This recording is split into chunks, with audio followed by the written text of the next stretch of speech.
Née le 5 octobre 1963 du côté de Lyon, Sophie Favier célèbre cette année son 60e anniversaire. Souhaitant devenir danseuse dans sa jeunesse, la future animatrice fait la connaissance d'une des collaboratrices du présentateur Stéphane Collaro à Saint-Tropez en 1981. Sophie Favier réalise ainsi son rêve en devenant danseuse au sein de la troupe des Coco Girls. Elle s'est ainsi produite sur l'antenne de TF1 au début des années 80, dans le cadre de l'émission Coco Boy.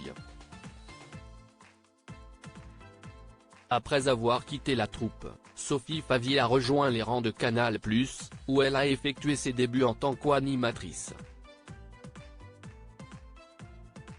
Elle fut aux commandes de l'émission culte Maxi Tête de 1984 à 1987. Par la suite, la présentatrice va quitter Canal+ pour retrouver TF1 à la fin des années 80. Elle débutera une collaboration avec Christophe de Chavannes au sein du programme culte baptisé Ciel Montmardi, dans un rôle de chroniqueuse. En 1990, elle intègre une nouvelle émission emblématique de l'animateur de TF1, Coucou si Estinou. Elle devait par la suite incarner son propre rendez-vous sur l'antenne de la première chaîne, Sophie. Sans interdit, note de la rédaction, mais celui-ci fut annulé par la direction de TF1 après le pilote. Tout au long des années 90, Sophie Favier s'est imposée comme l'un des visages incontournables de la première chaîne.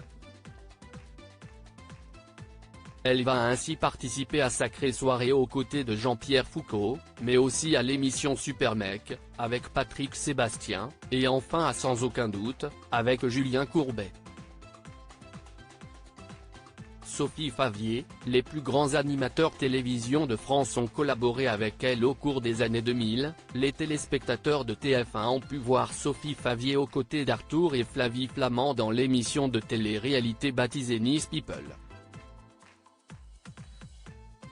Elle a aussi brièvement travaillé avec Jean-Pierre Pernet dans Combien ça coûte?, tout en présentant le tirage de l'euro-million en parallèle. Côté radio, Sophie Favier fut l'une des chroniqueuses de Laurent Ruquier dans l'émission On va se gêner sur Europe 1. Elle a aussi brièvement participé aux Grosses Têtes, lorsque l'animateur fut recruté pour prendre la succession de Philippe Bouvard sur RTL. Un diaporama réalisé par Isabelle Minarbord.